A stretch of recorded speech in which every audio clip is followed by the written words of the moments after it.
Shalom Bapak Ibu Saudara yang terkasih dalam nama Tuhan. Kita akan siapkan hati kita mau menyembah Tuhan, kita mau masuk dalam hadirat Tuhan. Terima kasih Tuhan. How great is our God.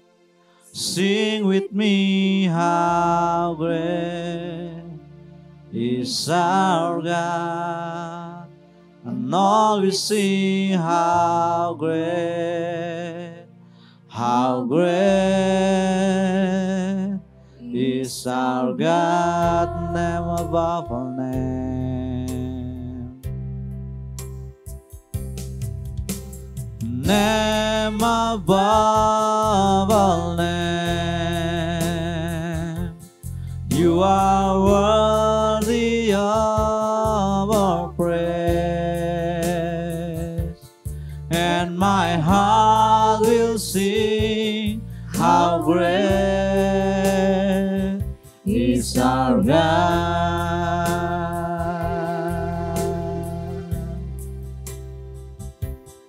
How great is our God.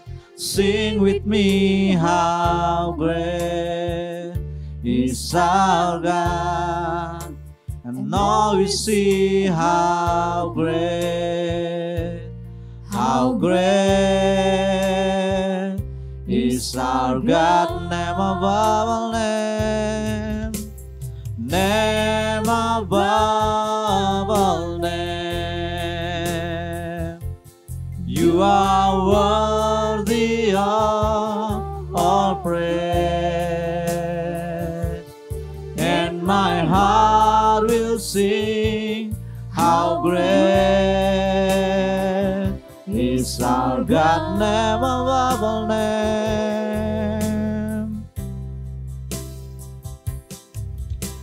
name above all name. You are worthy of all praise, and my heart will sing, how great is our God.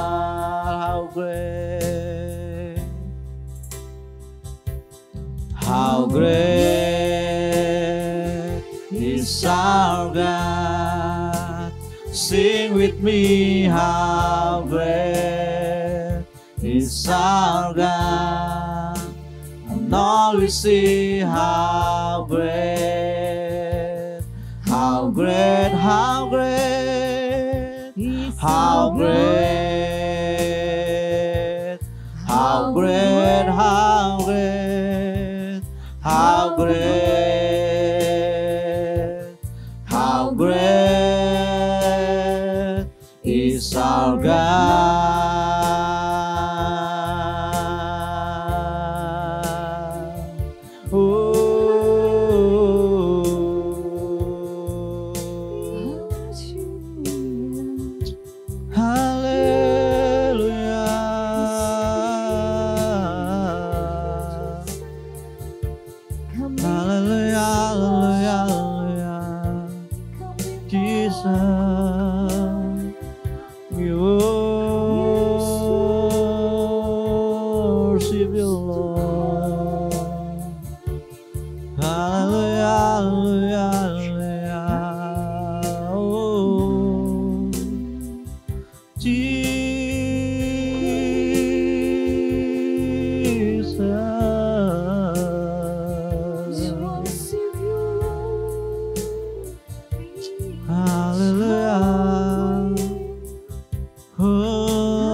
Bagimu Yesus,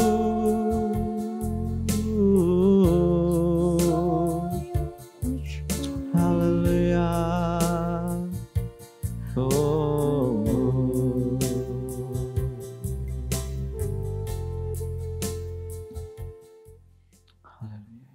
Mari kita datang kepada Tuhan, minta berkat Tuhan. Pertolongan kami datangnya dari Tuhan, yang telah menjadikan langit, bumi, dan segala isinya. Kasih karunia Tuhan menyertai kami, awal, pertengahan, sampai pada akhir ibadah ini, bahkan sampai selama-lamanya. Haleluya. Amin.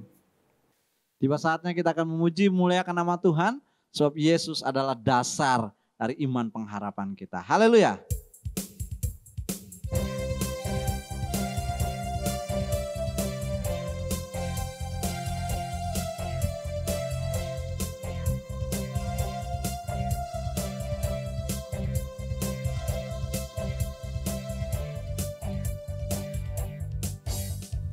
Dasar dari yang ku harapkan, bukti dari segala yang tak kulihat. Iman berikanku kekuatan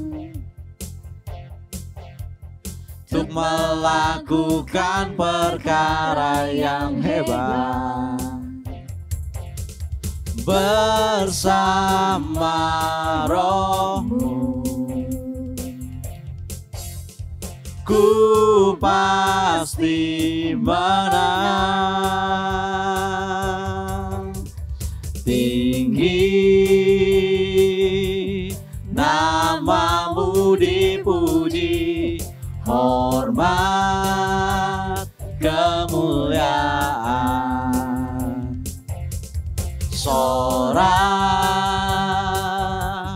dengan segenap hati, Raja keagungan.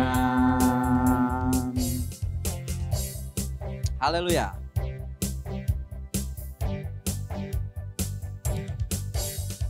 Dasar dari yang ku harapkan,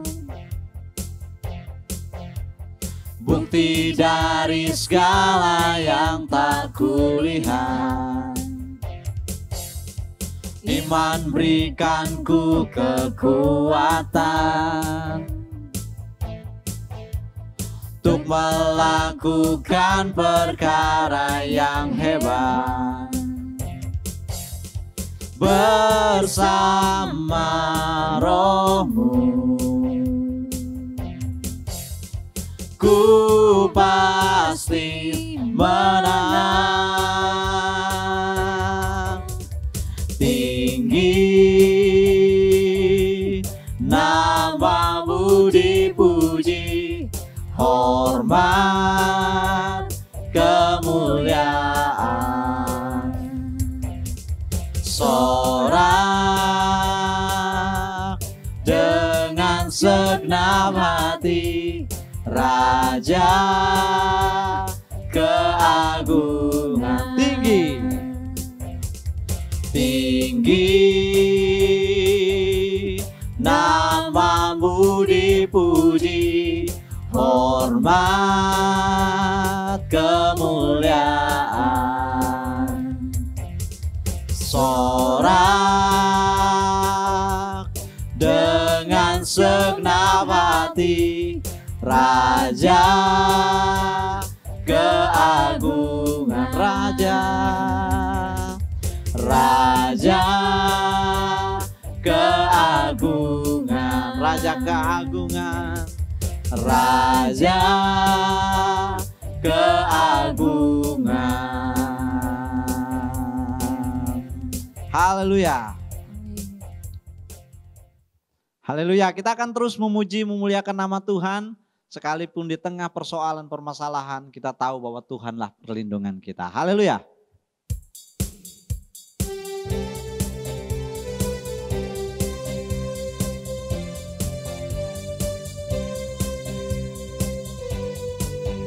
Di badai topan dunia, Tuhanlah perlindunganmu. Kendati goncang semesta, Tuhanlah perlindunganmu. Ya Yesus gunung batu di dunia, di dunia. Ya Yesus gunung batu di dunia, tempat berlindung yang teguh. Baik siang maupun malam gelap, Tuhanlah perlindunganmu. Niscaya takutmu lenyap, Tuhanlah perlindunganmu. Ya Yesus gunung batu di dunia, di dunia, di dunia. Ya Yesus gunung batu di dunia, tempat berlindung yang teguh. Ya Yesus gunung batu di dunia, di dunia, di dunia. Ya Yesus gunung batu di dunia, tempat berlindung yang teguh. Tempat berlindung yang teguh, tempat berlindung yang teguh.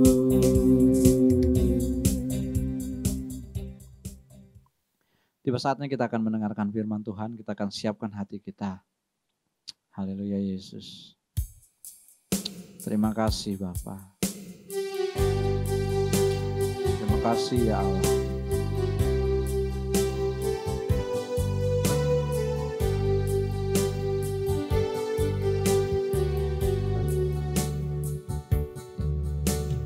Ku berdiri di tengah umat-Mu,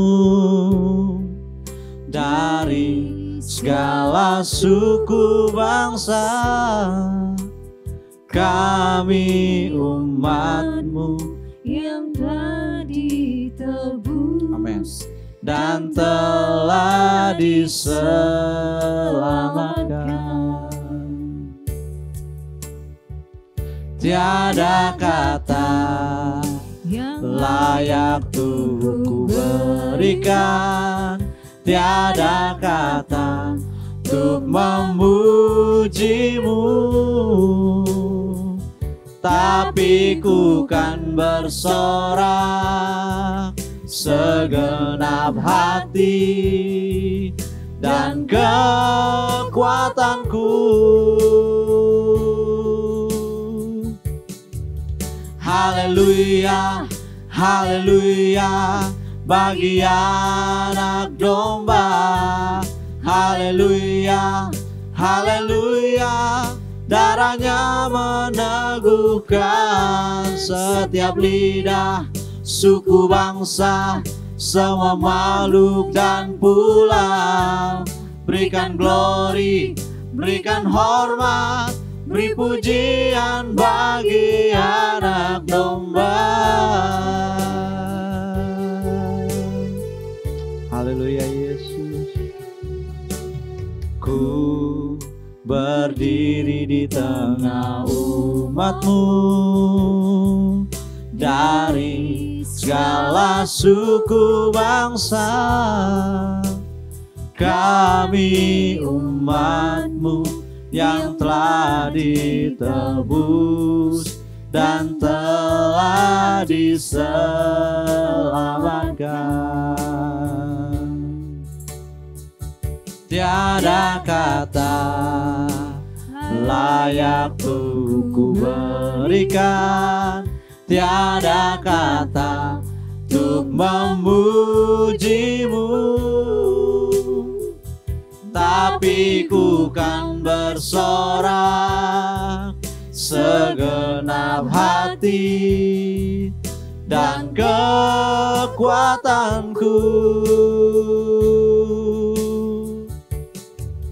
Haleluya, haleluya, bagi anak domba. Haleluya, haleluya, darahnya meneguhkan setiap lidah, suku bangsa, semua makhluk dan pulau.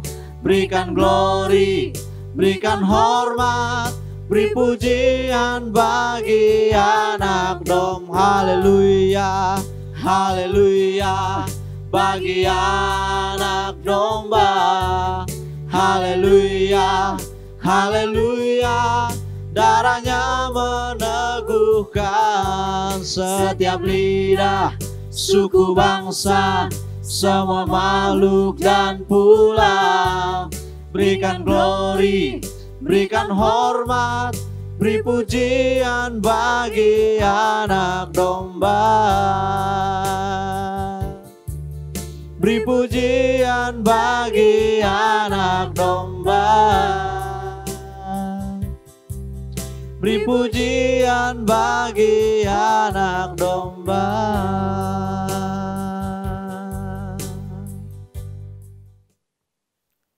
Shalom Bapak Ibu yang dikasihi oleh Tuhan, tiba saatnya kita akan dengarkan firman Tuhan, kita berdoa. Bapak di sorga, Bapak dalam nama Yesus, terima kasih untuk pada pagi hari ini kami rindu mendengarkan firman Tuhan. Berbicaralah di tengah kami, sampaikan isi hati Tuhan untuk kami mengerti kebenaran pada kesempatan pagi hari ini. Terima kasih Bapa. Kami bersyukur ketika kami ditegur firman Tuhan, kami mau berubah supaya kami menerima kasih. Demikian juga berkat yang daripada Tuhan. Berfirmanlah Tuhan, sebab kami rindu, lapar dan haus akan firman Tuhan. Di dalam nama Tuhan Yesus kami berdoa dan menyambut firman Tuhan. Haleluya. Amin. Shalom, selamat pagi Bapak yang dikasihi oleh Tuhan. Kita bersyukur boleh kembali beribadah, dan pada pagi hari ini mari sama-sama keluarga kita raih Alkitab kita dan kita buka pembacaan firman Tuhan kita pada pagi hari ini, dan kita mau sama-sama merenungkan kebenaran firman Tuhan. Wahyu pasal yang pertama ayat yang ke-11. Penglihatan Yohanes di Patmos. Mari kita baca sama-sama Wahyu pasal yang pertama ayat yang ke-11. Demikian firman Tuhan, penglihatan Yohanes di Patmos, katanya, apa yang engkau lihat tuliskanlah di dalam sebuah kitab dan kirimkanlah kepada ketujuh jemaat ini, ke Efesus, ke Smyrna, ke Pergamus, ke Tiatira, ke Sardis, ke Philadelphia, dan ke Laodikia. Demikian firman Tuhan. Dan Bapak Ibu yang dikasihi oleh Tuhan, kita merenungkan bagaimana tentang teguran. Saya percaya semua kita tidak senang kalau ditegur, apalagi teguran yang pedas gitu ya, menyakitkan dan tidak pada tempatnya, betul? Tapi pada kesempatan pagi hari ini tema yang menarik untuk kita simak sama-sama, menegur gereja. Kira-kira apa yang ada di benak Bapak Ibu jemaat yang dikasihi Tuhan ketika berbicara menegur gereja? Apakah gereja layak pantas ditegur gitu ya. Nah, dari surat yang kita sama-sama baca, ini adalah surat yang dari Yesus Kristus Tuhan di dalam penglihatan Yohanes, dan perintah langsung untuk apa? Menyampaikan ketujuh jemaat yang ada di Asia Kecil. Senang ketika kita mendengar bahwa banyak orang yang ke Holy Land, bukan? Bapak Ibu dikasih oleh Tuhan dan dapat bisa melihat bagaimana tempat Yesus pernah ada di muka bumi, dan khususnya di Asia Kecil bagian Turki sana. Karena kita bisa melihat ketujuh gereja yang ada di Asia Kecil pada waktu itu sesuai yang disampaikan kitab Wahyu. Nah, Bapak Ibu dikasih oleh Tuhan, kata menegur gereja mungkin terdengar sedikit asing, tetapi juga kita lihat bukanlah hal yang tabu begitu ya. Nah, dalam hal ini penglihatan Yohanes di Pulau Patmos kepada jemaat yang ada di Asia Kecil secara spesifik itu menegur ketujuh jemaat berdasarkan permasalahan yang diabaikan. Ia juga tegas menyampaikan dampak dari pesan, jika pesan yang harus ya diterima oleh jemaat Tuhan itu diabaikan. Yang dimaksudkan siapa? 7 jemaat ini ya yang ada di Asia Kecil dari pembacaan kita ya. Sampaikanlah, kirimkanlah kepada ke-7 jemaat. Nah, mari kita lihat sama-sama yang dimaksudkan dengan 7 jemaat di kitab Wahyu menjadi representatif dari gereja Tuhan. Segala abad, di segala tempat, pada akhir zaman. Jadi dengan kata lain, surat ini menjadi surat yang selalu relevan gitu ya. bagi umat Tuhan yang ada dan berada di mana saja. Yesus sangat concern karena dia sebagai kepala gereja. Dia peduli akan gereja Tuhan sampai kepada kesudahan zaman ini. Pertanyaannya, gereja kita hari-hari ini masuk dalam bilangan mana? Yang ditegur oleh Tuhan atau yang dipuji dan layak diberikan reward, gitu ya. Mari kita lihat sama-sama kebenaran firman Tuhan yang akan kita dengar pada kesempatan pagi hari ini. 3 rahasia tentang menegur gereja dalam bicara tentang ke-7 jemaat yang ada di Asia Kecil dalam kitab Wahyu yang kita baca. Yang pertama, ketika kita ditegur oleh Tuhan, pasti ada kesalahan kita, betul? Ya. Dan Tuhan rindu supaya kita berbalik kepada Tuhan. Tujuan kita ditegur oleh Tuhan yang berikutnya supaya apa? Supaya kita kembali kepada kasih karunia Tuhan. Kembali kepada keselamatannya. Namun yang paling indah, Tuhan rindu supaya kita menjadi gereja Tuhan, orang-orang yang berkemenangan sampai pada akhirnya. Siapa yang dimaksudkan dengan gereja Tuhan? Kalau kita tadi sudah tahu tentang 7 jemaat yang ada di Asia Kecil, dan itu gambaran bahkan relevan sampai pada hari ini.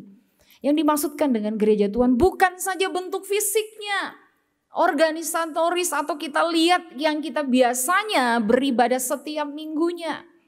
Kita berjemaat di sana ya, menjadi anggota ya.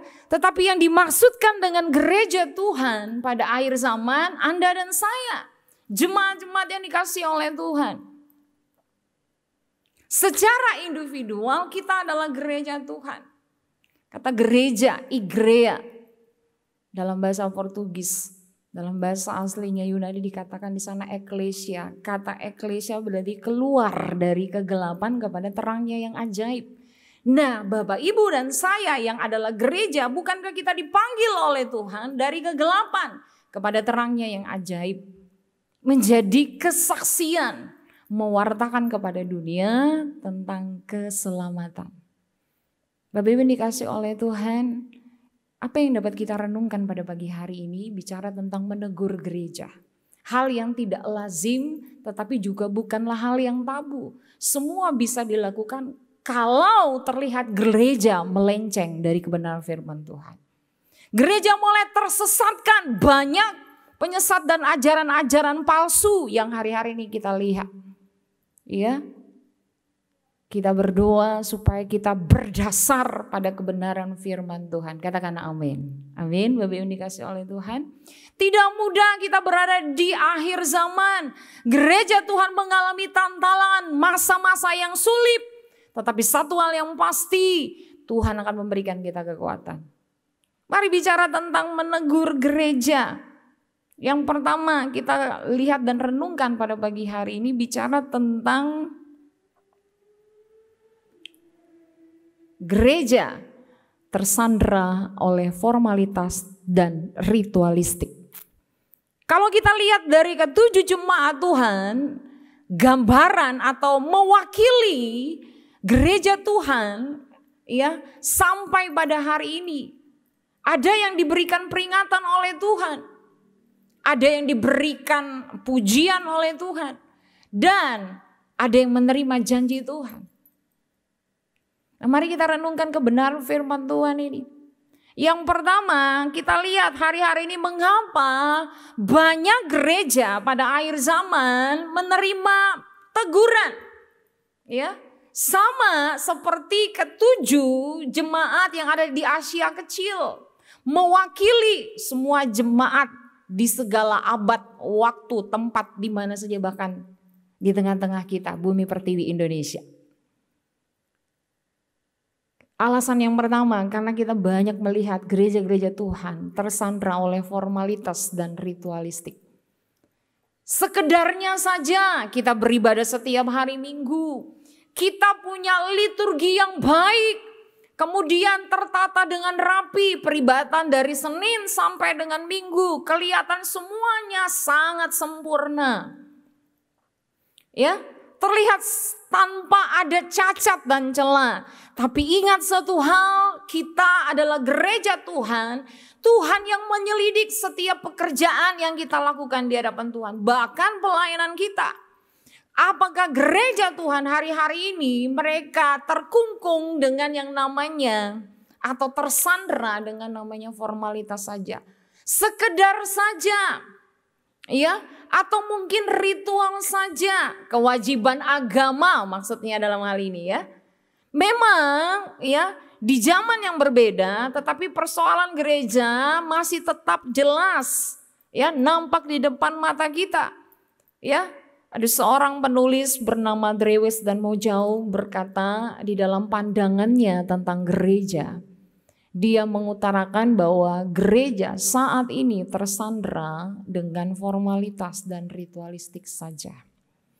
Sadar atau tidak sadar, kita pun mengakui hal ini bukan? Ada banyak gereja-gereja Tuhan kehilangan yang namanya roh. Api yang menyala-nyala, semangat daripada surgawi. Sehingga terkesan hanya sebagai ritual kewajiban daripada agama. Kita sebagai orang Kristen ya beribadah. Tempatnya ya di gereja. Pada hari Minggu. Terlihat dengan baik. Bukankah kita bukan robot saja? Tuhan juga menyelidiki setiap hati kita. Jangan sampai kita tersandra, terbelenggu oleh kegiatan agamawi kita belaka. Sehingga ibadah kita kehilangan kuasanya, esensinya. Untuk kita mencari, menghampiri hadirat Tuhan. Kita lihat dari contoh gereja di Tiatira. Di dalam Wahyu pasal 2, 19 ayat 20 berkata begini. Aku tahu segala pekerjaanmu, baik kasihmu maupun imanmu, baik pelayananmu maupun ketekunanmu. Aku tahu bahwa pekerjaanmu yang terakhir lebih banyak daripada yang pertama. Tetapi aku mencela engkau karena engkau membiarkan wanita Isabel yang menyebut dirinya nabiah mengajar dan menyesatkan hamba-hambaku supaya berbuat zina dan makan persembahan-persembahan berhala. Gereja yang ada di Tiatira kita lihat memang mereka ditempa oleh banyak pencobaan. Pengajaran sesat menyusup di dalam gereja pada hari-hari ini. Dan banyak anak-anak Tuhan yang murtad tinggalkan Tuhan, bukan? Tapi mari kita lihat di tengah-tengah pencobaannya yang begitu nyata dan signifikan kita lihat. Didapati Tuhan cahayanya itu tetap bersinar namun tidak secerah seperti sebagaimana mestinya. Satu ketika saya mendengar sebuah gereja cukup besar di Indonesia. Punya sekolah teologi, tapi sayangnya gereja Tuhan di tengah-tengah keberhasilannya ya mudah untuk disesatkan. Bahkan kita lihat pengaruh dan pengajaran-pengajaran sesat memporak-porandakan doktrin yang harusnya kembali kepada firman Tuhan. Saya tidak perlu menyebut nama gereja tersebut, tapi inilah faktanya hari-hari ini. Kita lihat bahwa mungkin di hadapan Tuhan pelayanan kita, iman kita terlihat sangat baik.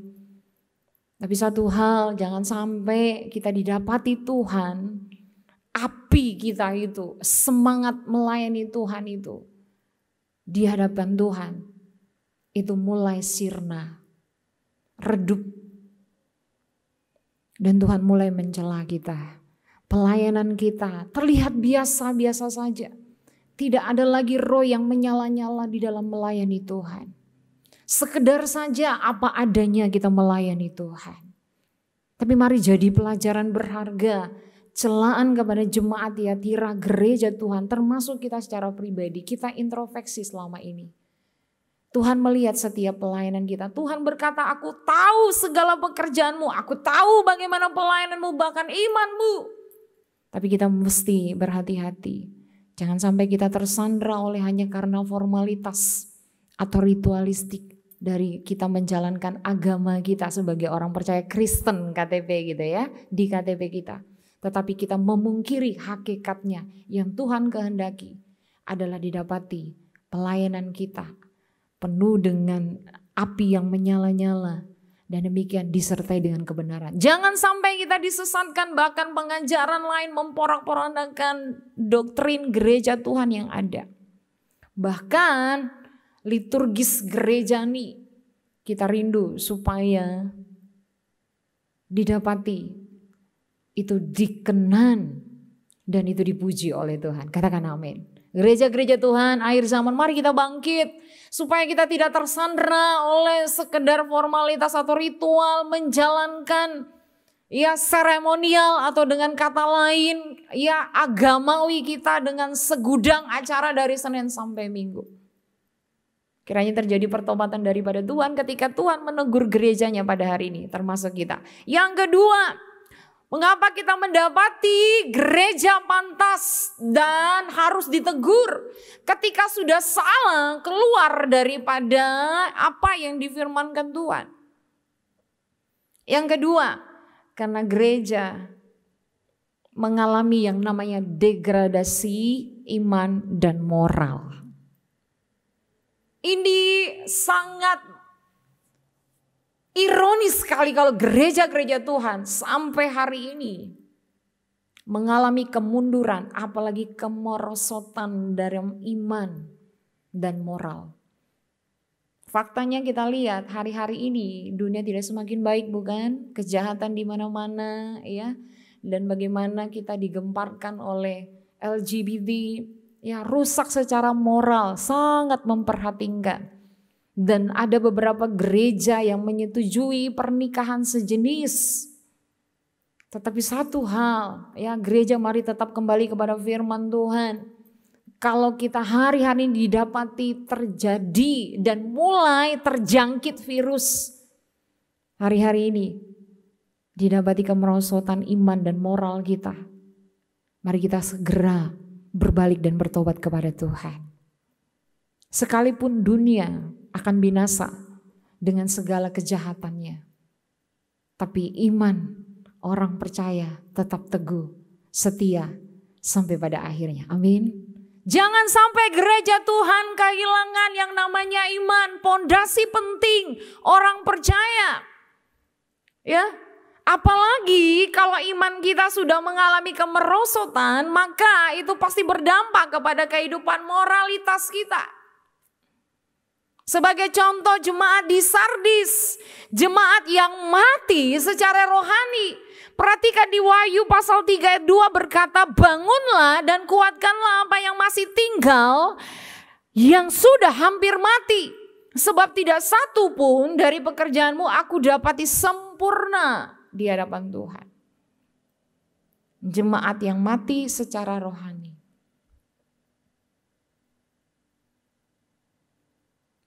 Contoh yang kedua adalah jemaat yang ditegur oleh Tuhan melalui surat yang ditujukan ya kepada 7 jemaat di Asia Kecil. Jemaat Laodikia. Wahyu pasal yang ketiga ayat 15 berkata begini. Aku tahu segala pekerjaanmu, engkau tidak dingin dan tidak panas. Alangkah baiknya jika engkau dingin atau panas. Dua daripada contoh jemaat Sardis dan Laodikia dalam hal ini mengalami yang namanya kemerosotan secara iman, percaya, dan pasti diikuti dengan kemerosotan moral. Gereja Tuhan pada akhir zaman pun tidak terlepas akan hal ini, tapi satu hal yang pasti, mari kembali kepada Kristus. Selagi masih pintu anugerah dan kesempatan dibuka bagi kita semua, Tuhan rindu supaya gereja Tuhan saatnya kembali kepada Tuhan. Bukankah tugas utama gereja kita membawa terang, kasih Tuhan dan keselamatan bagi dunia? Jangan sampai kita mengalami yang namanya kemerosotan dalam iman bahkan moral. Di Sardis dan Laodikia, gereja yang terlena terhadap pengaruh dunia. Ya, hanya cahaya saja yang masih tersisa, bahkan terlihat cahayanya hampir-hampir, bahkan secara keseluruhan itu mulai mati alias padam.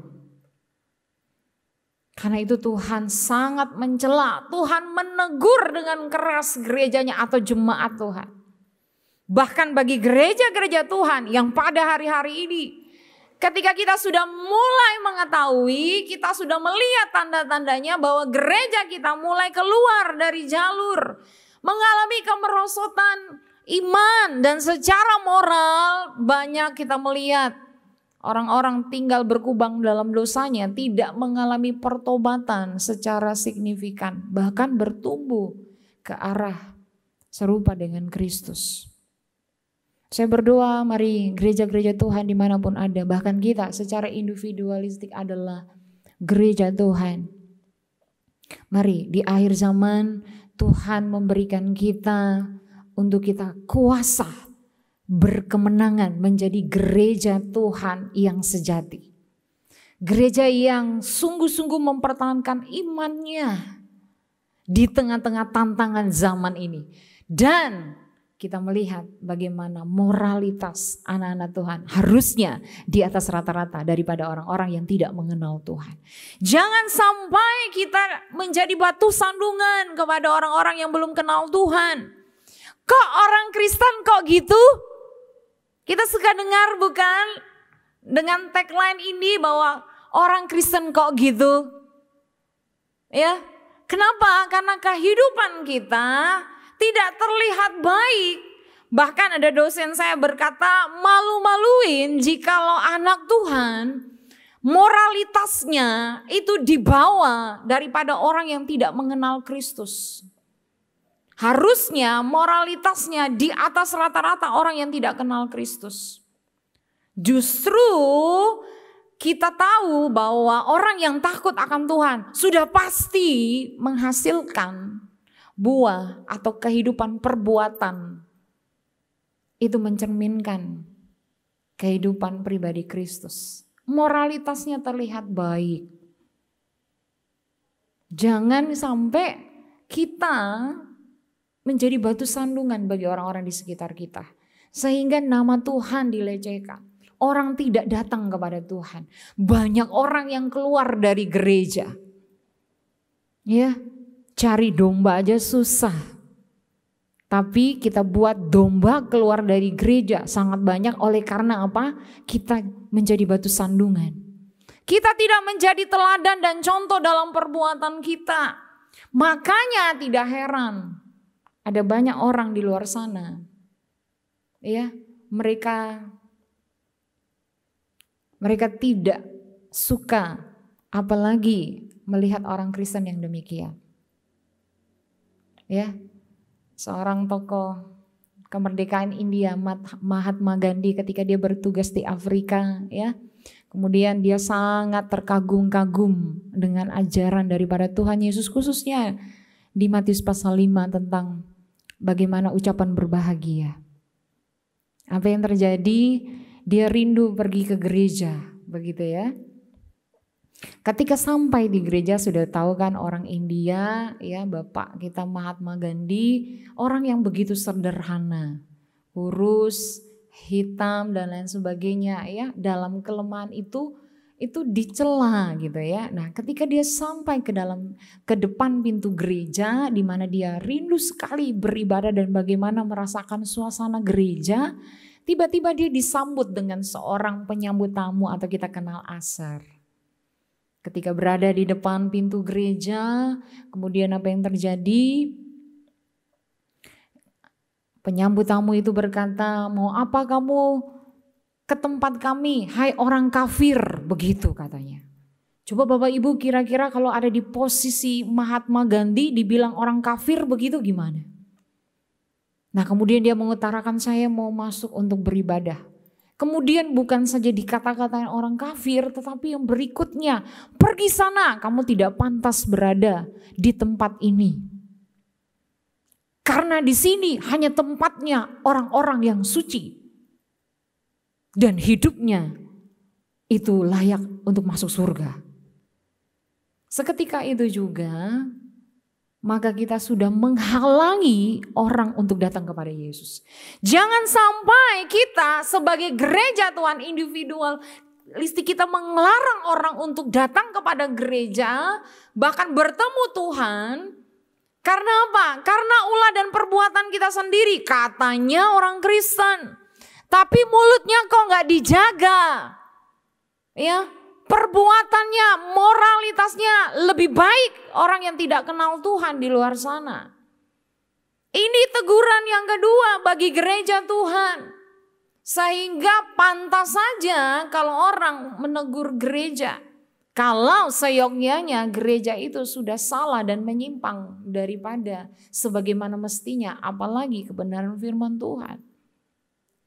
Saya suka dengan pernyataan ini. Kalau kita belum bisa bawa orang untuk datang kepada Tuhan, jangan kita menghalangi orang lain untuk datang bertemu Tuhan, apalagi di gereja Tuhan. Nanti sama dengan kisah ilustrasi tadi, tokoh kemerdekaan India, Pak Mahatma Gandhi. Kita rindu hidup kita itu bisa terpancar, berdampak. Orang lain bisa lihat terang Kristus di dalam diri kita. Sehingga cahaya kita itu bisa dirasakan, ya, membawa kehangatan, bahkan kehidupan Kristus nyata bagi setiap kita. Jadi mari sama-sama kita belajar hal yang kedua. Peneguran terhadap gereja Tuhan karena mengalami degradasi moral dan iman Kristiani. Mari kita bertobat di hadapan Tuhan. Kita rindu, kita bawa jiwa kepada Tuhan, bahkan tidak menghalangi orang datang kepada Tuhan di dalam gereja Tuhan. Katakan amin. Amin. Lalu yang ketiga, bicara tentang rahasia ketiga, kenapa gereja mengalami teguran? Yaitu karena gereja mulai kompromi dengan dunia. Bukankah hari-hari ini kita mendengar banyak hal ini? Ada begitu banyak gereja-gereja Tuhan hanya tinggal saksi sejarah, ditutup, padahal gerejanya megah. Di bagian Eropa sana kita lihat banyak gereja-gereja Tuhan yang menjulang tinggi, megah nan megahnya. Tetapi isinya di dalam hanya biasanya orang-orang tua. Kemana anak-anak muda, kemana usia-usia dewasa yang produktif, mereka tidak lagi mencari Tuhan. Lebih baik di rumah, mereka rebahan. Hari-hari ini puji Tuhan ya, kita sudah mulai aktif kembali pasca PPKM atau lockdown wilayah dan mulai bangkit kembali. Tapi ingatkah kita ya, saat-saat mana kita harus betulnya kalau Tuhan sudah mulai memulihkan, kita harusnya datang ke gereja. Tapi bukan malahan kita jauh daripada Tuhan. Dan kita melihat banyak gereja-gereja kosong. Dan pada akhirnya gereja tidak terawat. Pada akhirnya kita lihat banyak gereja-gereja hanya tinggal sebuah sejarah. Hal yang ketiga, hari-hari ini kita melihat bagaimana gereja mulai kompromi dengan dunia. Bukankah kalau kita berkompromi dengan dunia, dengan segala kejahatannya, pasti itu akan menghasilkan dosa. Masih ingat kata sebuah slogan yang biasa, nila setitik rusak susu sebelanga. Demikian kekristenan kita, bahkan kita sebagai orang percaya. Kalau kita tidak sungguh-sungguh dengan iman dan percaya kita, kita mudah sekali kompromi dengan dunia, dengan segala kejahatannya. Kompromi hal ini yang dibenci oleh Tuhan. Kompromi terhadap apa? Terhadap kesesatan, pengajaran-pengajaran palsu. Kompromi terhadap apa lagi? Terhadap perbuatan dosa. Dan itu menjijikkan di hadapan Tuhan. Kompromi apa lagi yang terhadap dunia hari-hari ini? Kita melihat bagaimana kita meninggalkan iman kita. Kita menduakan dengan kita pergi kepada ilah-ilah yang lain. Kita minta misalkan ya kekayaan, pesugihan, ya kemana saja. Kita sudah menduakan Tuhan. Inilah yang dikatakan kebencian Tuhan. Tuhan membenci yang namanya kita kompromi terhadap dunia dengan segala kejahatannya. Tuhan tidak mau diduakan. Apalagi kita sebagai gereja Tuhan. Satu, kita menyembah hanya kepada Tuhan, yaitu Yesus Kristus Tuhan. Bukan kepada Allah yang lain. Masakan kita satu kaki ada di dunia, satu kaki berada di sorga, sangat mustahil. Gereja Tuhan kalau mengalami hal ini, maka inilah yang menjadi teguran.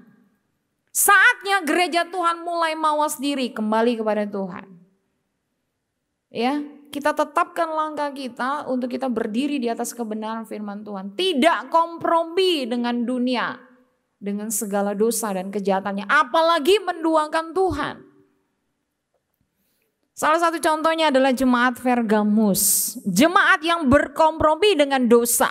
Wahyu 2:14 berkata, tetapi aku mempunyai beberapa keberatan terhadap engkau. Di antaramu ada beberapa orang yang menganut ajaran Bileam, yang memberi nasihat kepada Balak untuk menyesatkan orang Israel supaya mereka makan persembahan berhala dan berbuat zina. Ini gereja yang sangat dicela oleh Tuhan, ditegur habis-habisan oleh Tuhan. Dan faktanya gereja hari-hari ini ada yang demikian. Gak apa-apa ya, berbuat dosa, berbuat zina, besok kasih karunia Tuhan bisa untuk menyucikan kembali, menghapus dosa kita. Ini yang namanya kita kompromi dengan dunia, dengan segala dosa dan kejahatannya. Sama yang dikatakan teguran kepada jemaat Pergamus, jemaat yang berkompromi dengan dosa. Ya, ada yang berzina di dalam gereja dan kemudian berkata nggak apa-apa, Tuhan Allah kita kan Tuhan mengampuni. Dia bisa menyucikan dosa kita seputih ya bulu domba. Ya, tapi tahukah kita sedang menguji Tuhan dan kutuk Tuhan siap-siap untuk menerpa kita. Bukankah gereja Tuhan secara organisatoris tempat berkumpul orang percaya itu sangat sakral, suci, penuh dengan kekudusan karena kita berjumpa dengan Tuhan. Demikian kita secara individu, kita adalah gereja. Kita menjaga kekudusan hidup kita di hadapan Tuhan. Supaya kita layak ketika Yesus datang kali yang kedua menjemput gerejanya, Anda dan saya menjadi mempelai yang layak berhiaskan kemuliaan di hadapan Tuhan. Mari gereja Tuhan kita selidiki gereja kita masing-masing, gereja lokal kita. Masih adakah dosa yang ada di tengah-tengah gereja Tuhan? Seperti kita lihat penyembahan berhala, bahkan perbuatan zina yang Tuhan cela, Tuhan tegur habis-habisan, gambaran gereja Tuhan pada akhir zaman juga. Kalau kita mengendahkan teguran, kita diselamatkan oleh Tuhan. Tapi ketika kita tidak mengindahkan teguran, maka siap-siap Tuhan akan menghukum. Di dalam penghukuman Tuhan, penghakiman Tuhan. Jemaat Pergamus memiliki masalah yang unik yang tadi ya. Bagaimana kita lihat banyak orang yang disesatkan. Makan dengan penyembahan-penyembahan berhala yang tadi saya bilang ya. Pergi mencari persugihan, keberuntungan, ya, kesehatan dan semuanya. Kemudian di satu sisi pada hari Minggu mereka beribadah kepada Tuhan. Bukankah itu kejijikan di hadapan Tuhan, kita menduakan Tuhan. Itu yang dikatakan bahwa gereja yang berkompromi dengan dunia, dengan segala kejahatannya. Mari kita kembali kepada kebenaran firman Tuhan. Saya berdoa ini menjadi kekuatan bagi kita orang percaya. Sekali lagi Tuhan rindu, tujuan Tuhan menegur kita tadi di awal. Supaya apa? Bertobat. Ya, Tuhan rindu supaya ada pertobatan sejati. Wahyu 3:19 berkata bahwa ya, Tuhan menegur orang yang dikasihinya. Tuhan menghajar gerejanya. Tuhan menghajar Anda dan saya ketika kita ada dan jatuh dalam dosa. Tinggalkan medan dosa, jauhi dosa. Karena itu akan merusak diri Anda, bahkan kehidupan rohani, iman Anda, bahkan sampai kekekalan. bergantung pada pimpinan Roh Kudus pada hari-hari ini. Tujuan kita menerima teguran, apalagi gereja Tuhan, karena kesalahan bahkan dosa atau pelanggaran kita. Supaya Tuhan rindu mendapatkan kita kembali. Gereja Tuhan, orang-orang percaya untuk kita kembali bertobat kepada Tuhan. Relakanlah hatimu dan bertobatlah, kata firman Tuhan. Yang kedua, supaya kita mengalami kebaikan dan kasih karunia Tuhan. Ya, Ibrani 12 ayat 10 berkata, sebab mereka mendidik kita dalam waktu yang pendek sesuai dengan apa yang mereka anggap baik. Tetapi Dia, Yesus Kristus Tuhan, menghajar kita untuk kebaikan kita, supaya kita memperoleh bagian di dalam kekudusan Tuhan. Mari kita tidak kompromi dengan dosa, bahkan oleh kejahatan dunia ini. Tuhan akan membuat kita menjadi orang-orang yang berkemenangan dalam Tuhan. Yang ketiga, Tuhan rindu supaya kita mengalami kemenangan dan setia sampai pada akhirnya. Tujuan Tuhan di dalam kehidupan kita. Bukankah demikian? Tuhan rindu supaya kita menjadi orang-orang yang sungguh-sungguh menjadi gereja yang berkemenangan pada akhir zaman. Menjadi umat Tuhan. Gereja secara individu mengalami kemenangan setia sampai pada akhirnya. Ya, kita rindu hidup kita sama seperti Yesus Kristus boleh hidup. Seorang Billy Graham, penginjil Amerika, dia berkata bahwa 7 jemaat di dalam kitab Wahyu itu sebetulnya berisi 3 pengajaran pokok, kata Billy Graham. Yang pertama, panggilannya itu untuk mengasihi Tuhan seperti semula, yang ditujukan kepada jemaat Efesus dan Laodikia. Sama seperti kita pada kesempatan pagi hari ini. Kita adalah gereja Tuhan, jemaat Tuhan. Tuhan rindu supaya apa? Kita kembali kepada panggilan kita untuk mengasihi Tuhan. Sehingga kita dipuji, kita ya memiliki kasih yang mula-mula. Bukan gereja yang kehilangan kasih mula-mulanya. Itu panggilan pertama kita di hadapan Tuhan. Yang kedua, kata Bill Graham, penginjil Amerika itu ya, berkata panggilan kita yang berikutnya sebagai gereja Tuhan untuk hidup benar. Hal ini ditujukan tadi kepada jemaat Pergamus, Tiatira dan Sardis.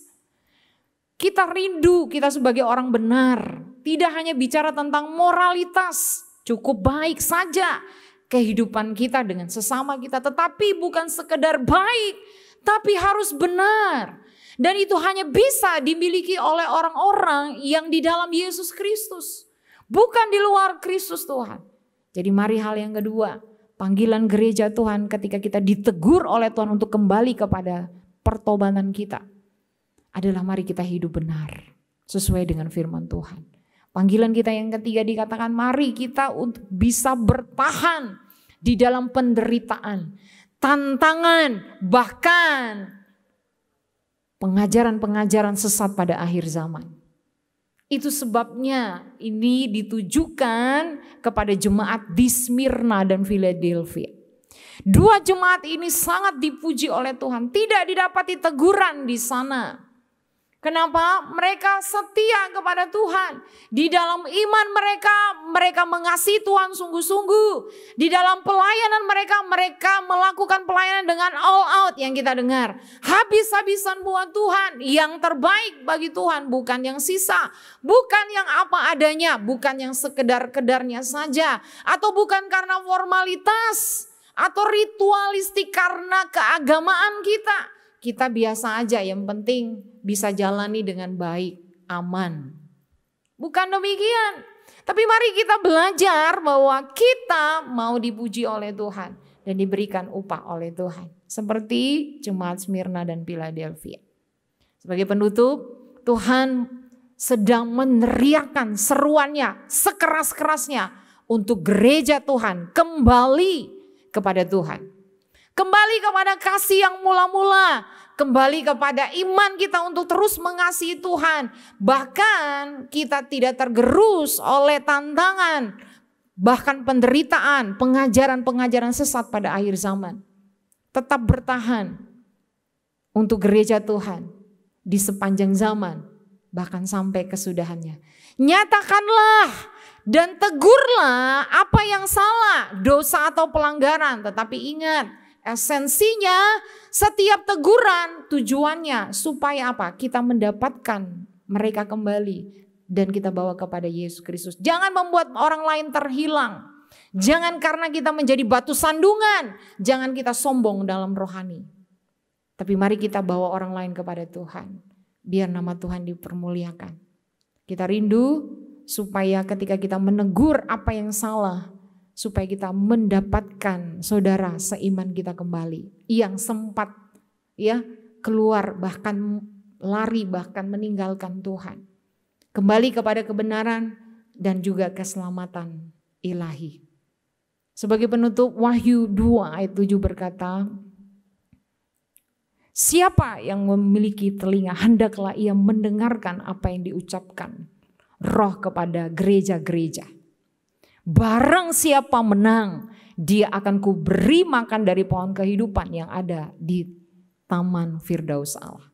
Saya berdoa teguran kepada 7 jemaat di Asia kecil pada pagi hari ini, bagi gereja Tuhan sepanjang zaman yang masih relevan sampai hari ini. Ingat, Tuhan sangat mengasihi gereja Tuhan sampai pada detik ini. Tujuannya supaya kita mendengarkan, kita mengindahkan teguran dan kita bertobat. Dan kita layak untuk kita menerima berkat yang daripada Tuhan. Amin untuk firman Tuhan, mari kita berdoa. Bapa di sorga, Bapa dalam nama Yesus, terima kasih Tuhan untuk kemurahan kasih setia Tuhan. Ajar kami menjadi gereja Tuhan yang sungguh-sungguh tidak tersandera oleh formalitas atau ritual agamawi belaka. Kami juga berdoa untuk kami mewaspadai degradasi iman dan moral yang nampak jelas pada akhir zaman. Sehingga kami tidak ditegur oleh Tuhan. Dan kami tidak mau kompromi dengan dunia. Kami mau tetap teguh berdiri kepada kebenaran firman Tuhan. Hidup benar, hidup menyenangkan hati Tuhan. Dan hidup yang sungguh-sungguh kembali kepada tujuan gereja Tuhan ada di muka bumi. Untuk kami menjadi berkat, menjadi saksi Tuhan. Sehingga membawa orang lain kepada keselamatan Kristus. Segala kemuliaan, hormat serta syukur untuk kebenaran firman Tuhan yang telah kami dengar pagi hari ini. Haleluya. Mari jemaat Tuhan yang diberkati Tuhan, mari bersama-sama berkata amin. Tuhan Yesus memberkati kita semua. Shalom. Haleluya. Tiba saatnya kita akan memberikan persembahan kita. Nanti Bapak Ibu Saudara yang rindu untuk memberikan persembahan, ucapan syukur, perpuluhan, bisa mentransfer ke rekening gereja atau scan QRIS yang ada di layar Bapak Ibu Saudara untuk memberikan persembahan kita. Namun sebelumnya kita akan berdoa untuk persembahan yang dipimpin oleh Ibu Yuli. Bapa kami yang di dalam surga, kami ucap syukur untuk siang hari ini Tuhan. Kami boleh beribadah dan kami masih diberi kesempatan untuk memuji, memuliakan nama Tuhan. Terima kasih Tuhan, sebentar kami mau memberi untuk pekerjaan-Mu di tempat ini. Kiranya Tuhan mengurapi setiap tangan-tangan yang memberi Tuhan. Tuhan memberkati keluarga, pekerjaan, usaha mereka Tuhan. Biar semakin indah di dalam nama Tuhan Yesus kami sudah berdoa mengucap syukur. Haleluya. Amin. Amin.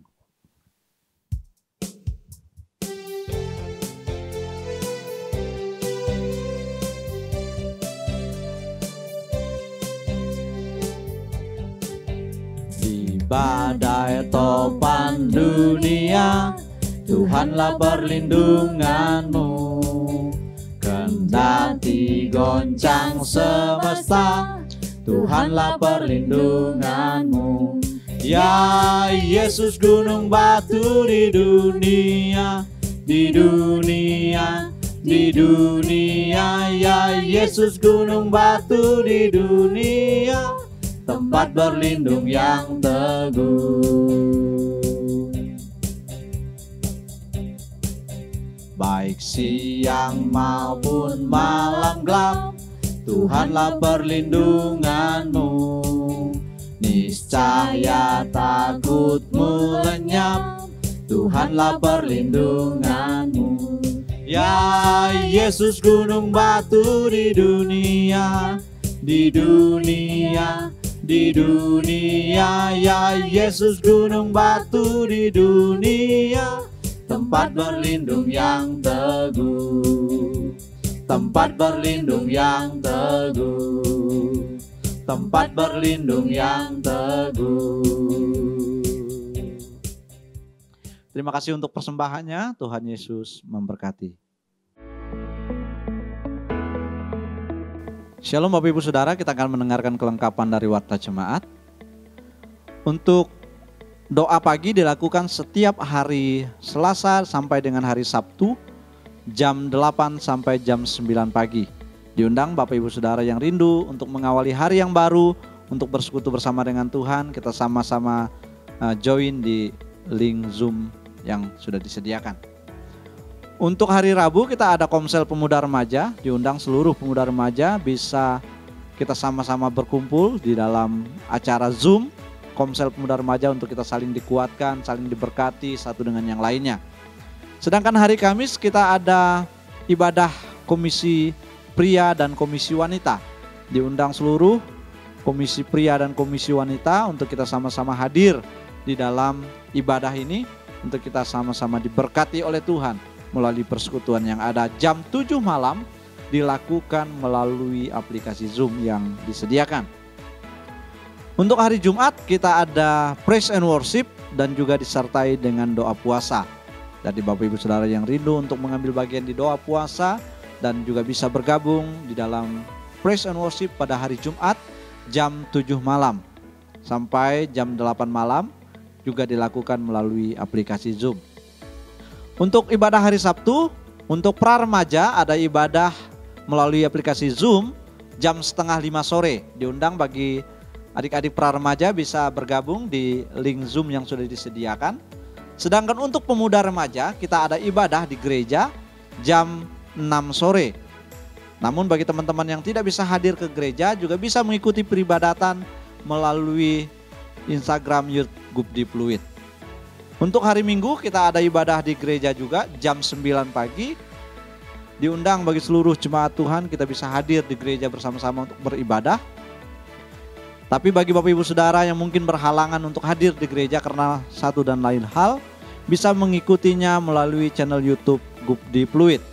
Begitu juga dengan anak-anak sekolah minggu, bisa mengikuti ibadah sekolah minggu jam 9 pagi melalui channel YouTube Gubdi Pluit. Diberitahukan kepada Bapak Ibu Saudara yang belum menerima baptisan air, gereja membuka pendaftaran untuk baptisan air. Oleh sebab itu, bagi Bapak Ibu Saudara yang belum menerima baptisan air dan juga adik-adik yang belum dibaptis, bisa menghubungi sekretariat untuk mendaftarkan diri sehingga bisa mengikuti jadwal untuk katekisasi baptisan air.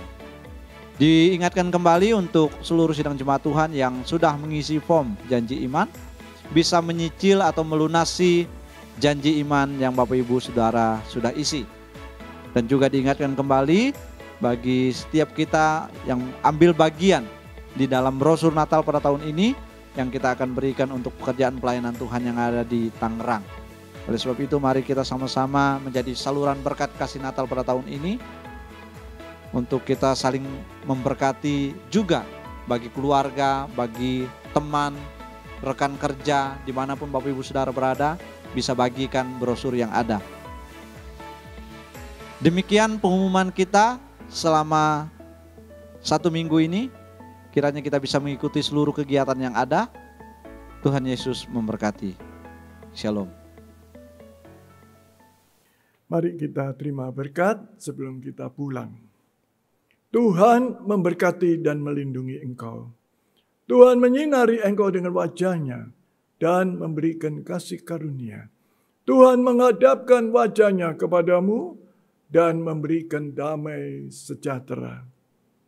Jemaat kepunyaan Tuhan yang kukasihi, terimalah berkat Allah, kasih karunia Tuhan Yesus Kristus, kasih Allah dalam persekutuan dengan Roh Kudus, menyertai engkau semua, saat ini sampai selama-lamanya. Amin.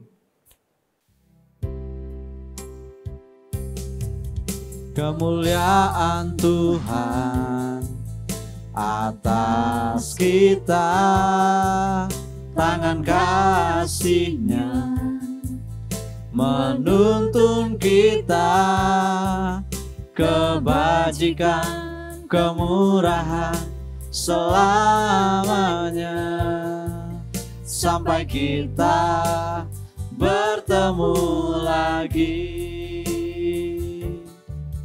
Kemuliaan Tuhan atas kita, tangan kasih-Nya menuntun kita, kebajikan, kemurahan selamanya, sampai kita bertemu lagi. Iman